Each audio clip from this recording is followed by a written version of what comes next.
Meerut City has an old area. In India, a place that even today makes people pause for a moment before taking its name, GP Block. During the day, it looks like just an ordinary colony, but as soon as night falls, something awakens between its walls, something whose faint shadow can steal people's sleep. In the old days, during the British era, a few bungalows were built here for government officers. Strong walls, tall pillars, wooden staircases. But now those same bungalows have turned into broken ruins over time. It is said that sometimes a yellow light flickers inside these houses, as if someone still lives there. But when anyone goes close to see, there's only silence inside. People of the city say that at night, they often hear the clinking of glasses from inside, like someone is sitting and drinking. Many times, people have seen 4 boys sitting around a table, bottles kept in front of them, cigarette smoke spreading. But when anyone goes near, everything disappears. Only a rotten smell and broken pieces of bottles lying on the floor. It isn't something only one person has said. Over the years, dozens of people have described the same scene: 4 shadows, a red glow, and an unknown fear.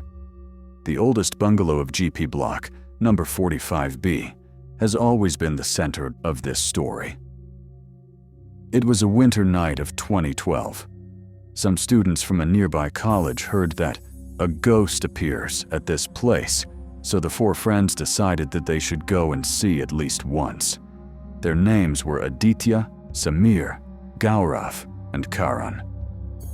The 4 left on motorcycles, laughing and joking. At a tea stall on the way, an old man heard they were going to GP Block and said, "Don't go there at night, sons. Coming back becomes difficult." They all laughed it off. When they reached, it was already midnight. In the cold wind, the old area felt strangely silent. Their torchlight fell on the walls, and every shadow looked frightening. As soon as they entered the bungalow, they felt the smell of soil and rot. The wooden stairs were creaking. Gaurav said, "Even if we don't see a ghost, at least this house is good for photos." Aditya turned on his phone camera and clicked a picture. But in the photo, behind the 4 of them, a faint 5th figure was visible. They were all startled. They checked again. No one was behind them. Karan said, "Let's go upstairs." When they went to the upper room, they heard some sounds like someone was walking downstairs. "Maybe it's the wind," Samir said. But the very next moment, they heard the clinking of a glass from the lower room. They pointed the torch downward. No one was there, but an old glass was rolling on the floor. When they came back down, they saw a wooden table in the middle of the hall, covered with layers of dust. But the spot in the center was clean, as if someone had just kept a bottle there. Suddenly, a faint yellow light fell on the wall like from a lamp. "Whose light is that?" Gaurav asked. "Maybe it's coming from outside?" They checked the windows were broken, and outside it was completely dark. Then, near the table, 4 shadows appeared, 4 seated figures, blurry, like made of smoke. There were bottles in their hands. One of them lifted his head and looked directly at Gaurav. It wasn't speaking, but its lips were moving, mumbling something. Suddenly, Aditya shouted, "Run!" And all 4 of them ran toward the exit. When they reached the door, they saw the door had closed on its own. Samir pulled it hard. It didn't open. At the same moment, footsteps were heard from upstairs, heavy and slow, like a big man was coming down.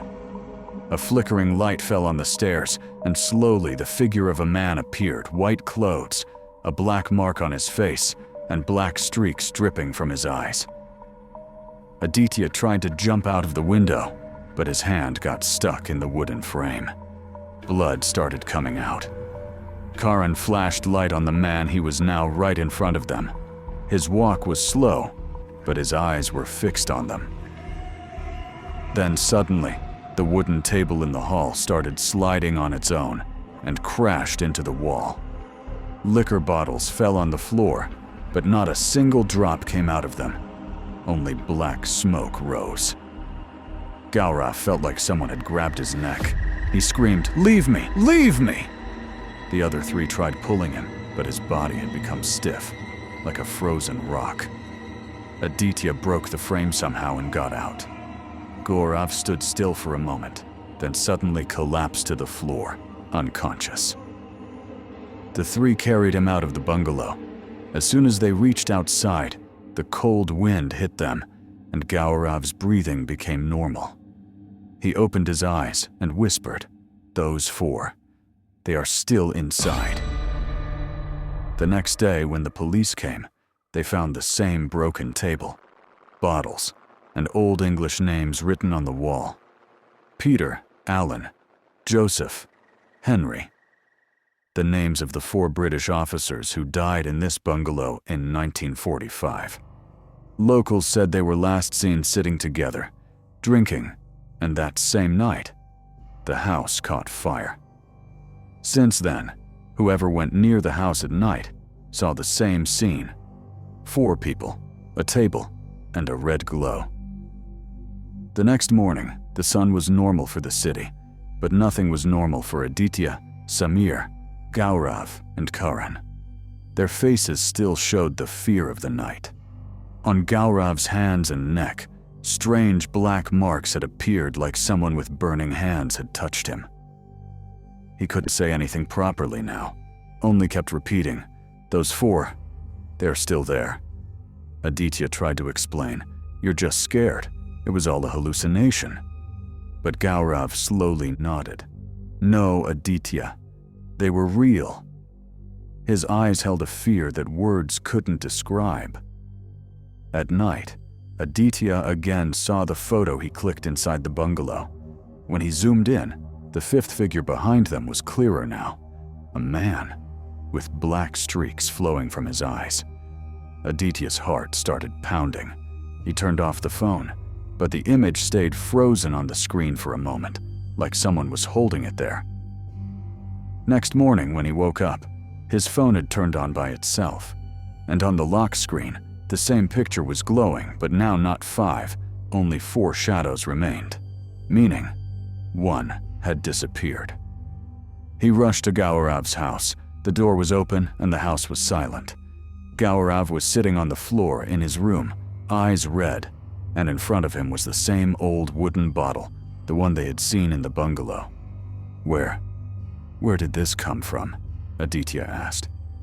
Gaurav whispered, "It came on its own." Slowly, Gaurav's behavior changed. He stopped going to college, sat alone in his room, and at night he often talked to himself. His mother once saw him standing in front of the mirror saying, "Now it's my turn." When Samir and Karan visited him, they saw that the walls of his room had the old names carved to Peter, Alan, Joseph, Henry, and below them it was written, "Now I am the 5th." Samir panicked.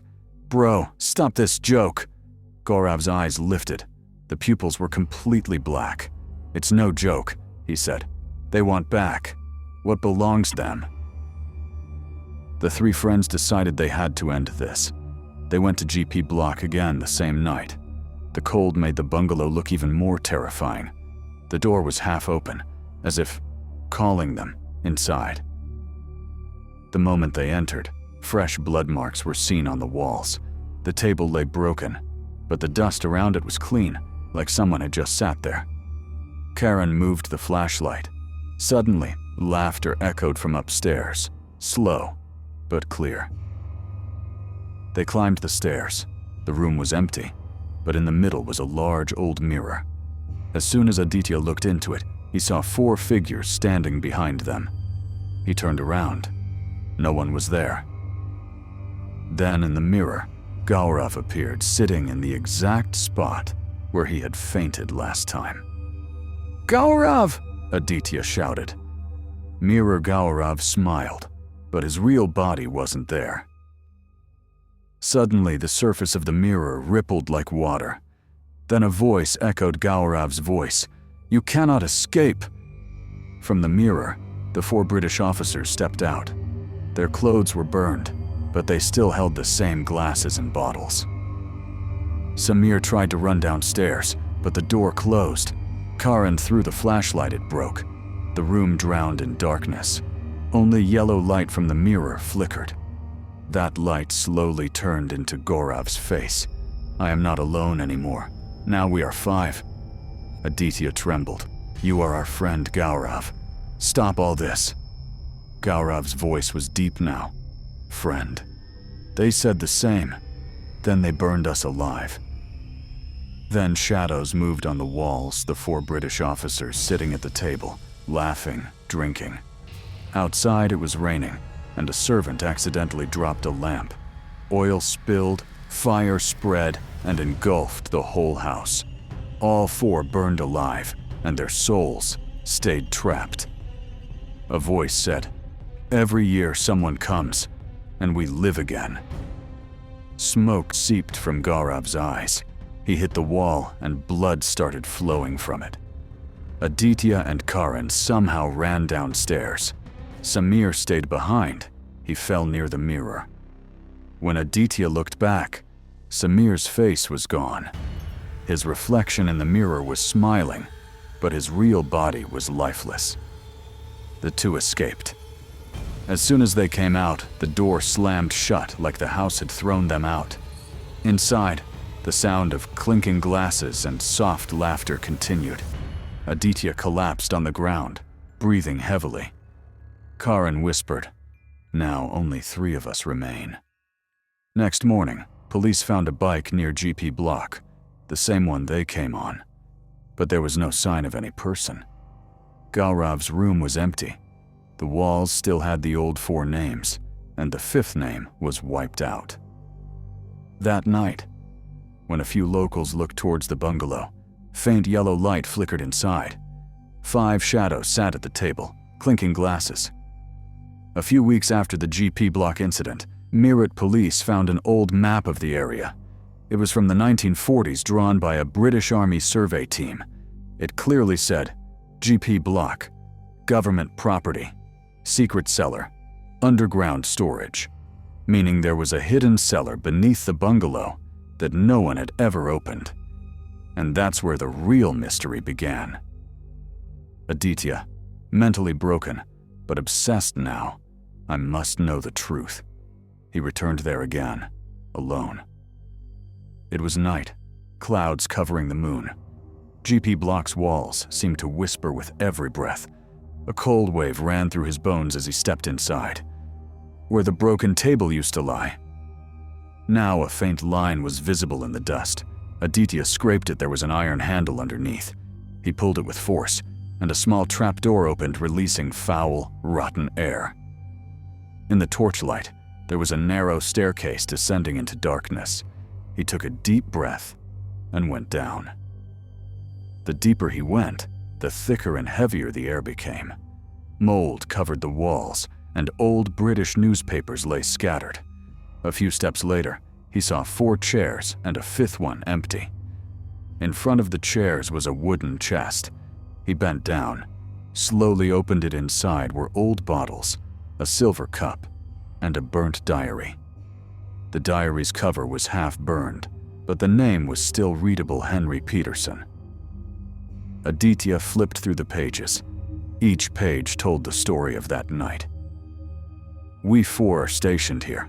Last night the local servants saw something strange. A woman in white, standing near the well. On the next page, she wasn't a normal woman. Her eyes were pitch black. When we asked who she was, she said, "Do not disturb what lies beneath you." Next page. Peter laughed at her warning and threw a lamp, but the lamp fell on her, and flames engulfed her. We tried saving her, but it was too late. Her screams still echo in these walls. The last line said, "If anyone ever returns to this house, we will return with them." While reading the diary, Aditya felt someone standing behind him. He flashed the torch, nothing. But a cold breath touched his neck. He turned. A woman stood in the darkness, half-burned face, ash-covered hair, and completely black eyes. She didn't speak, only pointed at the wall. There was a faint, crack-shaped mark. Aditya touched it. The wall shifted, opening a small room behind it. Inside, on stone, something was carved. Eleanor Peterson, wife of Henry, burned alive, 1945. Aditya's hands trembled. That meant the woman was Henry's wife, burned alive, and perhaps her spirit had become the guardian of this place.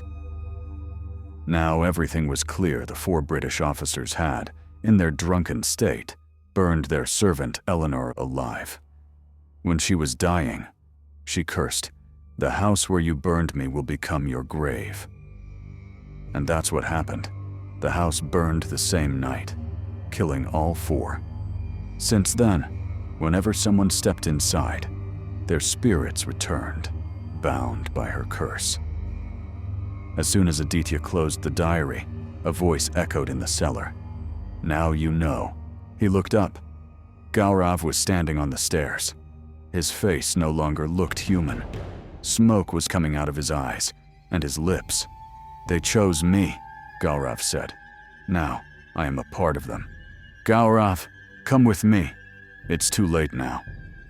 Gaurav picked up the bottle lying on the ground. Black smoke came out of it, and he smashed it on the floor. The basement started shaking, and fire began to emerge from the walls. Aditya ran upstairs. As soon as he climbed the last step, the basement collapsed with a loud explosion. Behind them, there was only ashes, smoke, and the screams of that woman. When the police arrived, the entire bungalow was quiet again. Inside, only one wall remained. On it, 5 shadows were engraved, and in the middle, a woman's face. Below it was written, "The curse is complete."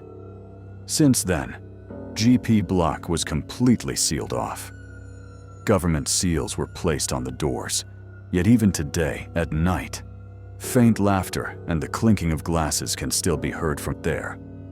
Many people have claimed that they saw not 5 but 6 shadows. Perhaps Aditya now stays there too. Even today, the people of Meerut say, in GP Block, it's not just walls. There are living shadows. No one goes into that house, and those who did never returned the same. That house is no longer just an old building. It is a living memory that tells its unfinished story every night and adds every new visitor into it. So, friends, if you liked this video, don't forget to like and subscribe.